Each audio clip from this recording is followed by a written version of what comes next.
Being a good investor requires being informed and, most importantly, listening to topics that might be counter to your own intrinsic beliefs. Now, we discussed the Dunning-Kruger effect in a previous video, where the less informed a person is on a topic, the more likely they are to be convinced that they are an expert.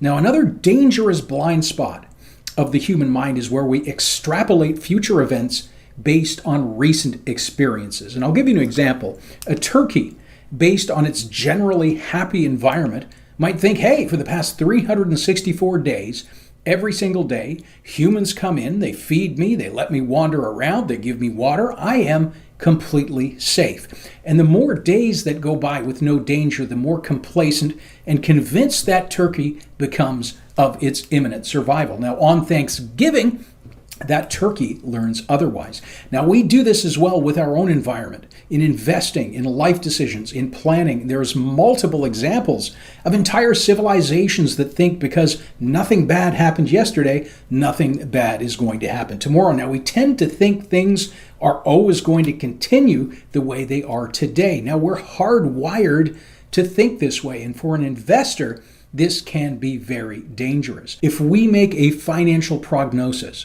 based only on recent history, on yesterday, on today, whether it's franchises, real estate, stock market, Bitcoin, whatever, we tend to ignore these inevitable cycles, both long and short term. This is a fascinating chart created by Luke Kemp.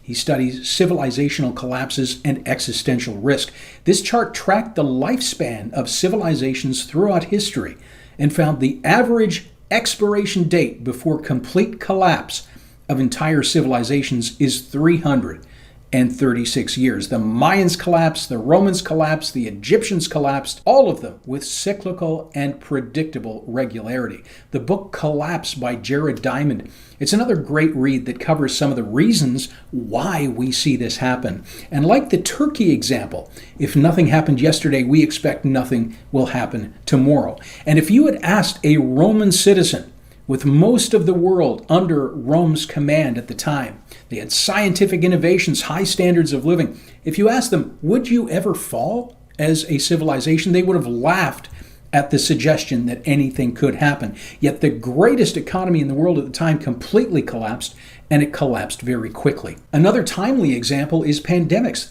This is nothing new. We've had pandemics with cyclical regularity throughout history. The bubonic plague, it wiped out 200 million in 1351. Smallpox took out 56 million lives in 1520. 17th century plagues, 3 million people.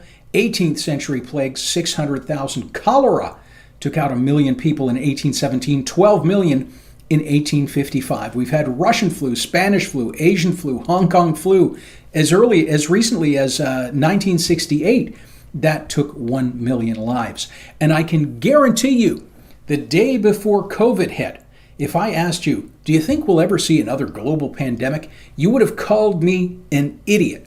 We are so technologically advanced, we will never see another pandemic. But why do we think like this?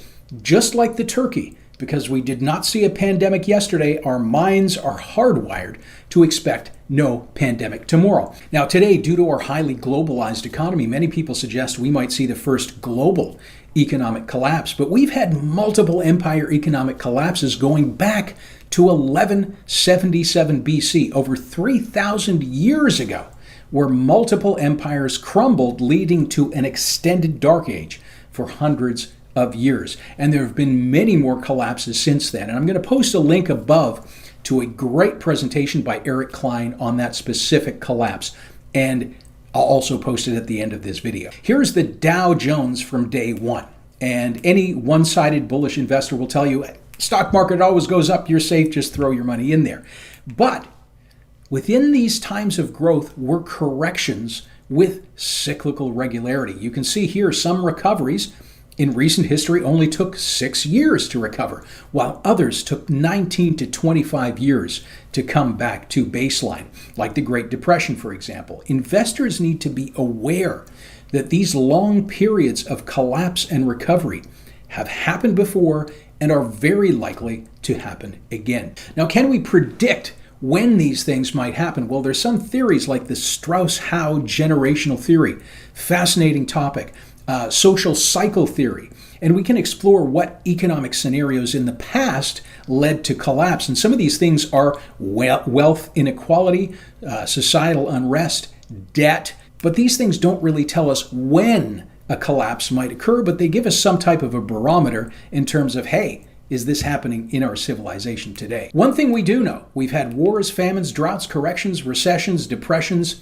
and previous collapses with cyclical regularity, and always to the great surprise of the population as a whole. We did not see this one coming, despite the fact we've seen this happen repeatedly for over 4,000 years now. To not consider the possibility these things may happen again, in my opinion, is irresponsible. Now that said, in times of collapse, recessions, depression, there is still opportunity. Being prepared is the key, and we can prioritize our wealth preservation over growth. We can invest in businesses that are resilient to economic turbulence. We can hold hard assets like precious metals. We can hold some Bitcoin just in case. We can use the time to learn new skills and invest with a priority of risk mitigation. Nobody knows when these things will happen, but we can say with relative certainty, based on history, they will absolutely happen again. And don't be the person who was unprepared